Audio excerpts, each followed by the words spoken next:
Buenos dias from San Gil. This is the Rorschach Spain update from the 3rd of July, 2025. Quick summary of what's going down in Spain. Kicking things off this week, Alberto Núñez Feijóo, leader of the Partido Popular, is preparing to test support for a no-confidence vote against President Pedro Sánchez, leader of PSOE. On Monday the 30th, Carlos Cerdán, Sánchez's close ally, was arrested without bail while the police continued to investigate corruption allegations within PSOE. Feijóo declared the situation unsustainable and tasked Miguel Tellado, spokesperson for the People's Party, was reaching out to Sánchez's coalition partners and gaining their support for the no-confidence vote. Sánchez's government relies on a fragile coalition of PSOE, Sumar, and several separatist and nationalist parties. Now for an update to a story from a previous show. On Thursday the 26th, U.S. President Donald Trump criticized Spain's decision to opt out of NATO's new spending targets, saying the country wanted a little bit of a free ride and that it would have to pay back to us on trade through higher tariffs. Spain shocked the political world last week by opting out of NATO's new defense spending target of 5% of GDP, citing domestic priorities and economic concerns. Sanchez stated Spain is open to discussions with the United States. Sanchez is not the only one feeling the heat. Fossil fuel-induced climate change heat wave has gripped Europe this week, with southern Spain in particular reaching record levels. Temperatures hit as high as 46 degrees centigrade, 115 degrees Fahrenheit in Granada, southwest Spain, the region's highest June temperature ever. Authorities across the continent issued red and amber heat warnings. A woman in Barcelona passed away on Saturday the 28th after working outdoors in the heat, which prompted an investigation. High-pressure systems of dry air are driving temperatures even higher, with forecast warning of more heat waves to come. One thing you don't want in hot weather is a power outage. With the residents in Barcelona, that's exactly what happened. For some of them, on the evening of Monday the 30th, around 5,000 residents of Barcelona and surrounding areas were left in darkness without fans or air conditioning during the intense heat wave. Endesa, one of Spain's big three energy companies, blamed the situation on multiple simultaneous failures, describing it as a perfect storm that forced them to reconfigure the grid. Some areas supply was restored within minutes, while others faced longer delays due to difficult access for technicians. Outage coincided with Barcelona's hottest June day on record, staggering 38 degrees centigrade, 100 degrees Fahrenheit, prompting widespread frustration on social media. Take a look at where Morocco is getting its oil. On Tuesday the 1st, sources from El País reported that Spain has sharply increased diesel imports from Morocco, rising suspicion that Russian fuel may be entering the country in violation of EU sanctions. Between March and April this year, Spain imported over 123,000 tons of diesel from Morocco, surpassing the total of the previous 4 years combined. Morocco has not sanctioned Russian oil and imported over 1 million tons of Russian diesel in 2025, making up 25% of its total imports. Experts suspect this Russian diesel was blended or relabeled before being re-exported to Spain. The Spanish government has launched an investigation, but faces challenges due to diesel's complex composition, making it more difficult to test than gasoline. From Oil Aid, between Monday the 30th and Thursday the 3rd, the world's leaders gathered in Sevilla for the once-in-a-decade UN Conference on Financing for Development. Conference aimed to tackle critical global issues like poverty, hunger, climate change, and healthcare, with over 4,000 representatives from across the world. The United States notably withdrew, with President Donald Trump slashing over 80% of USAID programs since January. This move, along with aid cuts from Germany, the UK, and France to meet NATO defense demands, has drawn a bunch of criticism.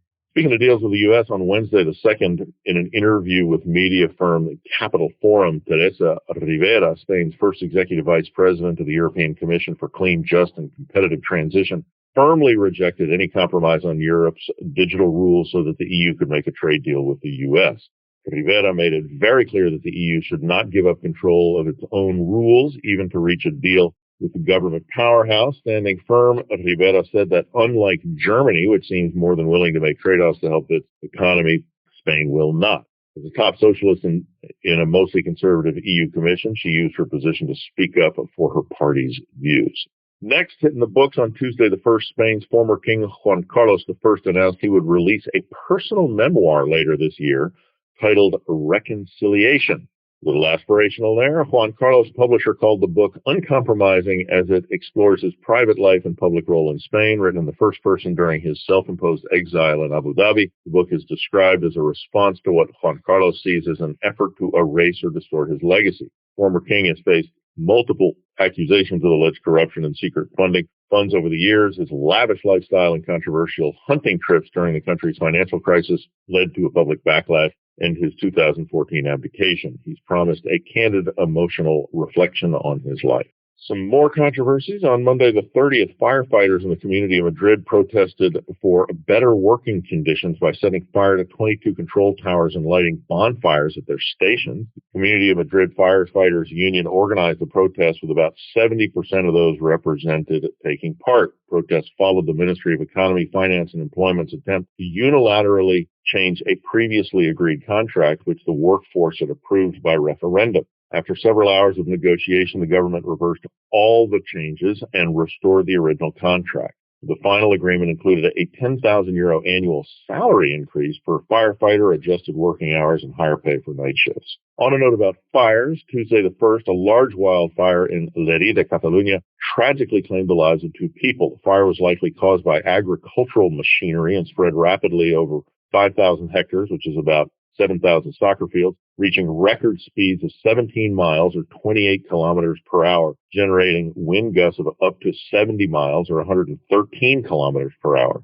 Over 30 fire units were aided by local farmers who worked overnight to stabilize the fire and prevent flare-ups. Regional President Salvador Illa visited the scene on Wednesday the 2nd and called for integrated land management to better handle future wildfire risks.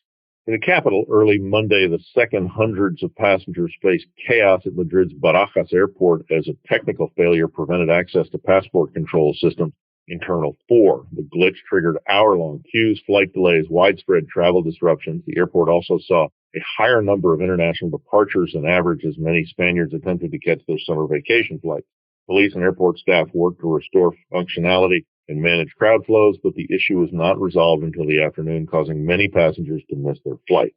Now for something a bit snappy. In a Michelin-starred restaurant in Fuengirola, southern Spain, called Soyo, Chef Diego Gallegos cultivates river fish to feed his guests like tilapia, bagre, tenca, and even piranhas. Chef Diego fishes sustainably and has found a way to grow vegetables without soil. He trained at top culinary schools and kitchens for years before following his passions and opening Soyo in 2014. Wrapping up this edition, a celebration of a board game classic on Monday the 30th, Vitoria, the capital of the Basque Country, hosted the International Convention of Twilight Struggle, a board game that recreates the Cold War. The beloved board game is celebrating its 20th anniversary this year, designed for 2 players. One is the U.S., the other is the USSR. The game uses historical event cards and a world map to simulate the ideological and geopolitical struggle for influence. And that's it for this week. Thanks for joining us. If you want to join the Rorschach team as the Ocean Update writer, just send us an email at info@rorschach.com with Ocean Writer position in the subject line. Tell us why you'd like to write these updates. Click on the link in the show notes to check out the job description. Hasta la próxima.